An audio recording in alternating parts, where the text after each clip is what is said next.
Hi and welcome to UC Today. I'm Susie Harrison, Senior Content Editor, and today I'm delighted to be joined by Luware. We have Alex Grafetsberger, who's Chief Business Officer, and Joshua Wood, who is Director of Technical Operations. Welcome, Alex and Joshua. Thank you, Susie. Thanks. Pleasure to be here. So can you start by explaining what call recording is and why it's become essential for modern businesses? There's a variety of reasons why call recording is very important nowadays. One being regulatory compliance, right? So the regulators always come down with more and more strict regulations, especially in the finance industry, healthcare, these types of industries where it's basically mandated that every single call with a customer or interactions where there's trades being done are recorded and also kept for a certain period of time. And that's a very stringent regulation, and it can lead to massive fines if companies don't adhere to that, for example. Other companies might use the recording for quality assurance, which obviously nowadays in a even more connected world and people interacting more online and less in person is becoming more of the essence to be able to record interactions and then also use that data to improve customer service quality and the way people interact with each other. Another point is risk management, right? Recordings can serve as evidence in legal disputes, helping to protect businesses from potential litigation, things like that. Sometimes, you call up a company and you hear, okay, this call is being recorded for quality and training purposes. Training is also a big thing to train contact center agents. Yeah, so there's a wide variety of things why conversations are recorded nowadays. And what do you see as the best practices in ensuring compliance, security and privacy when we're call recording, especially in regulated industries, I should add? Yes, I think there's really two aspects to this. There's the technology side and there's the people side. So when we talk about the technology, there's obviously the basics of encryption. And we're not just talking about encryption when the files of the recordings are finally uploaded to that final location. We're also talking about end-to-end encryption from the communication platform all the way to the end storage location where those appear, and we call that data in transit encryption. So it's important throughout the entire environment that there is no period of time where those files are unencrypted, so that's critical to security and privacy, especially in a cloud environment. But not just that, we also have rules and processes around data segregation, and that can come in a couple of different formats. So it could be logical separation within the backend database, or it could be a separation in terms of environment. So, for example, deploying independent environments for customers where data segregation is absolutely critical. Now, when we talk about people in terms of privacy, we are really focused on access control. So each individual should have a set of permissions that are related to their job role, and it's really critical that those access controls are reviewed, verified and checked regularly.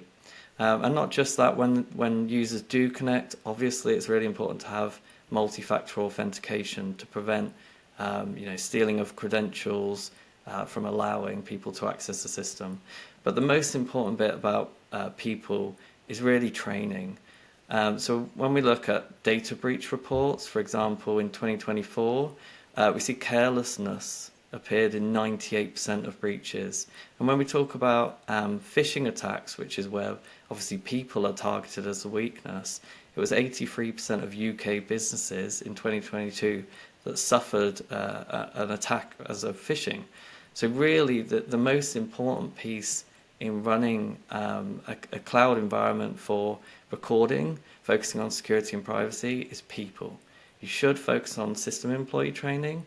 You should have segregation of duties where different people have different roles in the business, and you should be having processes that are audited, whether that's via ISO accreditations or a SOC 2 Type 2. Those are the real critical aspects when we talk about security and privacy. So just to pick up on one of your points there about security in the cloud, what is your approach to ensuring data security when recording from the cloud? And how do you integrate and adhere to established security frameworks in that space? Yeah, so we're about 5-6 years into this now, recording from the cloud. So first of all, you have to trust your cloud provider. And obviously we've chosen Microsoft Azure. That's a really important stack for us. They are accredited, they follow individual regulations in certain countries, and there is a trust there that they've built up over the last sort of 15, 20 years or so, right? We check those accreditations, we review that layer of trust that is built between us and them. That's part of our auditing. So first of all, you need to trust your cloud infrastructure provider, whoever that may be. Second of all, what's really important to customers, especially in the finance or insurance industries, is to evidence with external audits that you are following those people processes and technology processes that you are committing to do. So getting your SOC 2 Type 2 accreditation is really good for that. You get a report that can be shared, certain aspects of it can be shared with customers. Azure shares it with their customers.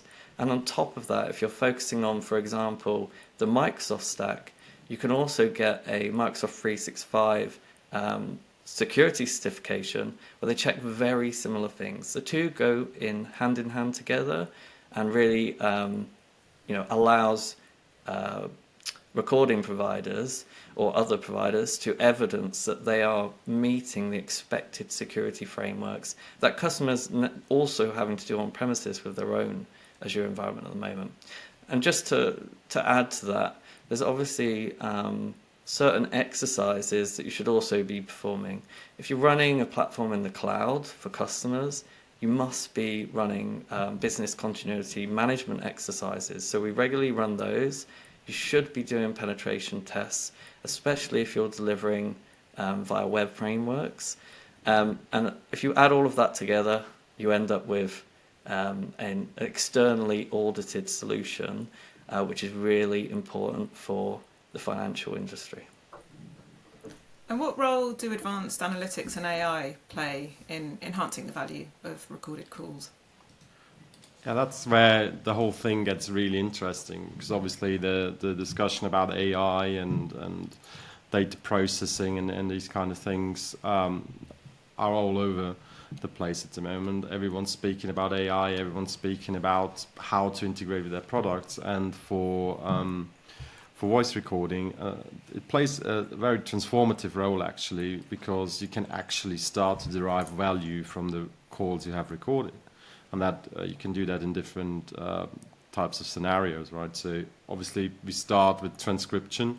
That's a very important step to then do AI analytics, because you need to have a trustworthy transcript of your call that then can feed into AI to be analyzed. For example, Luware, at Luware we are partnering with Intelligent Voice to do that, who are outstanding product in that area. We use them in our cloud hosted environment to transcribe calls and then also for analytics. And analytics can be used for different scenarios. For example, sentiment analysis. That's quite important for contact center quality management purposes, where you go in and see, okay, how do my agents interact with the customer? What's the tone of voice? Do they speak in a positive manner? These types of things. But also automatic compliance monitoring, for example. So far, in the day-to-day work of a compliance officer, they might spend hours and hours listening to calls, to just a tiny fraction of calls actually that have actually been recorded, to find whether there was any fraudulent activity, whether there was any insider trading going on and stuff like that. with AI and analytics, you have the possibility to analyze 100% of your calls. That gives you a huge advantage, right? Because you can search for certain keywords, you can search for patterns. If you take that a step further, if you apply an NLP model to the whole thing, then you can actually proactively investigate things and detect patterns and get to the bottom of a compliance case way quicker than you could and with way more certainty than you could if you do have to do it manually. So to do a bit of future gazing, what do you think are the emerging trends, the sort of next trends that we should be looking out for in call recording and compliance that businesses really should be aware of? I think it's actually quite an interesting sector at the moment. So just to go a little step back, traditionally recording systems were deployed on premises. That software would have to go through long testing phases, 3 months of active testing every single call scenario. Those recording systems would be hooked up to on-premise communication systems from various different vendors, and they wouldn't change very much. But now we're very quickly moving into a world where the communication platform is software as a service. They are changing thousands of times a month.